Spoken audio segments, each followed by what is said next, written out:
They create that sense of urgency, they call on existential threats, and they incite violence.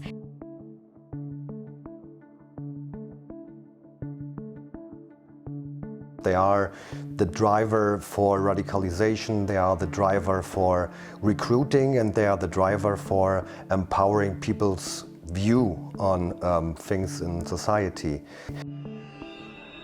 I think they have explored a lot these fears, these doubts posed by the COVID-19 pandemic.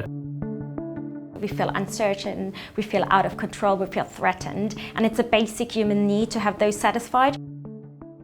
So I think conspiracy narratives just provide that simple answer. They're, in a sense, like fundamental sense-making processes about distressing events. And I think a lot of people who would before not have been drawn to such conspiracy narratives are just now much more susceptible to believing in those.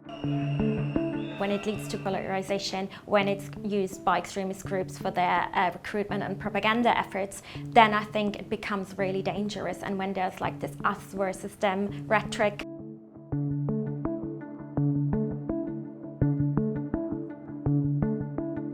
So we see a very old narrative. It's an anti-Semitic narrative. It's telling that there is a man behind, a power behind, and that's mostly the Jews. But we see also some newer ones like the Great Replacement and the Great Reset. Horrific scenes in a normally peaceful country. In New Zealand, as we've seen in the US and across Europe within recent far-right terrorist attacks, that the attacker held extreme conspiracy beliefs.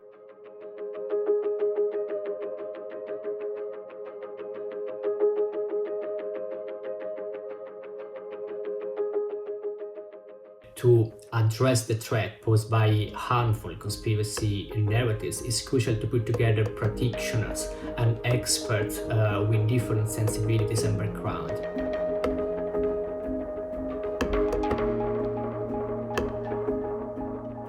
To have some skills, to have some guidelines, how they could deal with conspiracy narratives, how they could deal with people who believe in conspiracy narratives. Trying to figure out if what you are reading is trustworthy information or if it is fake news, for instance. I mean, so if we, for example, look at younger people, at school children, then this is really something which should be implemented within the schools, within the school curriculum. People who are older also connect to these kind of conspiracy narratives and try to share these ideas. So it is not a problem for youth, it's also a problem on the adult one, and we have to think a little bit more doubled in that space. Socratic dialogue is a form of cooperative, argumentative dialogue between two or more individuals. So you have to ask about the logic. You have to step behind the phrases, to step behind the logic of a conspiracy narrative. Intolerance to uncertainty often leads to engage in a black and white thinking, to have the world clearly structured, to create us versus them rhetoric. There's no solution for every problem in the world, so people have to have this tolerance to see, okay, I have to deal with this kind of problems. I have to recognize that there are different interests and people looking different on different topics. Debunking conspiracy theories is an important option. Fact-based, source-based, logic-based debunking have been proven to be helpful in this regard. Rather than trying to aggressively defute or ridicule that conspiracy narrative, really I think an understanding and empathy towards that person needs to be built up. Research has shown that people who are preemptively told that they will be misled, and if they're exposed to ways in which they will be misinformed, then they have shown to be more immune to misinformation, and they also have shown to develop a certain resilience towards conspiratorial narratives.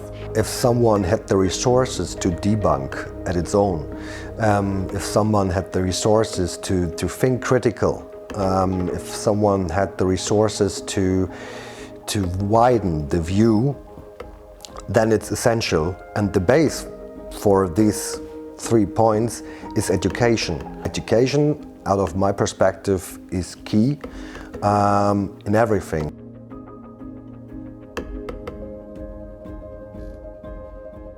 I recently wrote a consolidated overview for the RAN practitioners on conspiracy theories and right-wing extremism, trying to shed light on this phenomenon. We are working right now to landscape the situation in Europe, so we are mostly looking in the core of Europe, but we thought it's much more better also to have a wider view, a holistic view on Europe, and see what is the situation in different countries in Europe. I think it would be very important to have practical tools, always more practical tools for frontline practitioners working in the field of prevention of radicalization, first aid tools. And I think RAN could be one part of the solution in empowering the practitioners and bring up some ideas of how we have to handle the problem in the future.